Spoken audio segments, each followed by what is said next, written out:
2008 থেকে 2024 সালের জুন পর্যন্ত দেশের 3 আন্তর্জাতিক বিমানবন্দরে 46,401 জন প্রবাসীর মরদেহ এসেছে। এর মধ্যে 28,231 জনের মরদেহ এসেছে মধ্যপ্রাচ্যের 6টি দেশ থেকে। এর মধ্যে শুধু সৌদি আরব থেকে এসেছে 12,930 জন প্রবাসীর মরদেহ।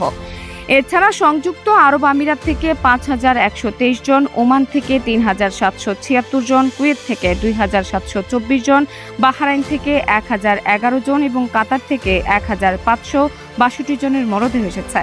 বিদেশে মারা যাওয়ায় অনেক প্রবাসীর মরদেহ অনেক সময়ই দেশে আনা হয় না, স্থায়ীভাবেই সেগুলো দাফন করা হয়, বিশেষ করে সৌদি আরবে। মধ্যপ্রাচ্যের দেশগুলোতে বিপুল পরিমাণ প্রবাসীর মৃত্যুর বিষয়টি সবসময় আড়ালেই থেকে গেছে। প্রতি বছর যত প্রবাসীর মরদেহ দেশে আসে তার 62% মধ্যপ্রাচ্য থেকে। অবশ্যই 1 কোটি বাংলাদেশি প্রবাসীর একটি বড় অংশই থাকেন মধ্যপ্রাচ্যে, যেখানকার আবহাওয়া বাংলাদেশিদের জন্য বেশ প্রতিকূল। ঢাকা শাহজালাল আন্তর্জাতিক বিমানবন্দরের তথ্য অনুযায়ী প্রতিদিন গড়ে 8 থেকে 10টি মরদেহ আসে। মৃতদেহের সঙ্গে আসা নথিপত্র অনুযায়ী সবচেয়ে বেশি প্রবাসী মারা যান মস্তিষ্কে রক্তক্ষরণজনিত কারণে। এদের একটি বড় অংশই মধ্যবয়সী কিংবা তরুণ। এছাড়াও হৃদরোগ সহ বিভিন্ন ধরনের অসুস্থতা, কর্মক্ষেত্রে দুর্ঘটনা, সড়ক দুর্ঘটনা, আত্মহত্যা কিংবা প্রতিপক্ষের হাতেও খুন হন বাংলাদেশিরা। এমন পরিস্থিতির মধ্য দিয়েই আগামীকাল 18 ডিসেম্বর পালিত হবে আন্তর্জাতিক অভিবাসী দিবস।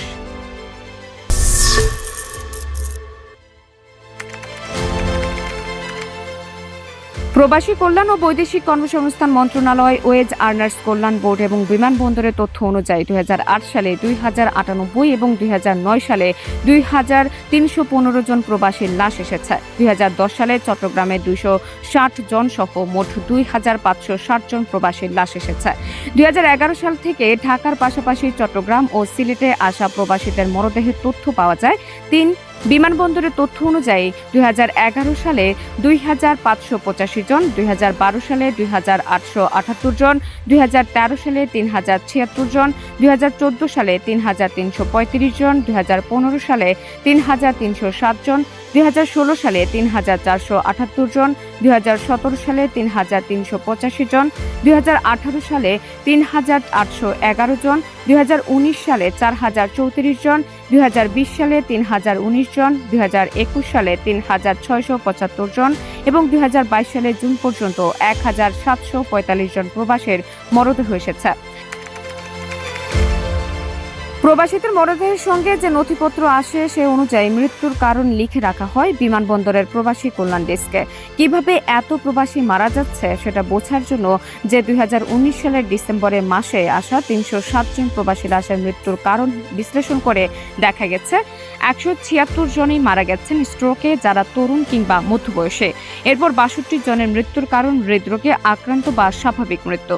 কর্মক্ষেত্রে বা বিভিন্ন ধরনের দুর্ঘটনায় মারা গেছেন 57 জন, সড়ক দুর্ঘটনায় মারা গেছেন 12 জন, আত্মহত্যা করেছেন 3 জন, বাকি 2 জন খুন।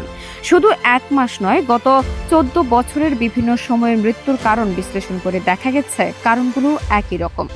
সবচেয়ে বেশি প্রবাসী মারা যাচ্ছেন স্ট্রোকে, এরপরে হৃদরোগে বা অন্য কোনো কারণে। কর্মক্ষেত্রে ও সড়ক দুর্ঘটনা, অসুস্থতা, আগুনে পড়ে মৃত্যু, আত্মহত্যা বা খুন। তবে অধিকাংশ সময় পরিবার এই মৃত্যুকে স্বাভাবিকভাবে মেনে নিতে পারেনি। বাংলাদেশ থেকে সৌদি আরব বিপুল সংখ্যক নারী কর্মী নেওয়া শুরুর পর 2016 থেকে 21 সাল পর্যন্ত প্রায় 600 নারী কর্মীর মরদেহ এসেছে। নারীদের ক্ষেত্রে মৃত্যুর কারণ হিসেবে স্ট্রোক, হৃদরোগ বা দুর্ঘটনার পাশাপাশি একটি বড় কারণ আত্মহত্যা। অন্তত 31% মৃত্যুর কারণ আত্মহত্যা এবং দিন দিন এই সংখ্যা বাড়ছে, বিশেষ করে সৌদি আরবে। সময় এসেছে এসব মৃত্যুর কারণ খতিয়ে দেখার পাশাপাশি বিদেশের কর্মপরিবেশ উন্নত করার জন্য দ্বিপক্ষীয় এবং বহুপক্ষীয় আলোচনার প্রয়োজন। কারণগুলো বের করতে পারলে সে অনুযায়ী প্রবাসীদেরও প্রস্তুত করা যেতে পারে, যাতে মৃত্যুগুলো কমিয়ে আনা যায়। এখানে যে দেশগুলোতে কর্মীরা যাচ্ছে তাদেরকে অনেক বেশি দায়িত্বশীল হতে হবে। আন্তর্জাতিক বিভিন্ন সংস্থাও এক্ষেত্রে ভূমিকা রাখতে পারে।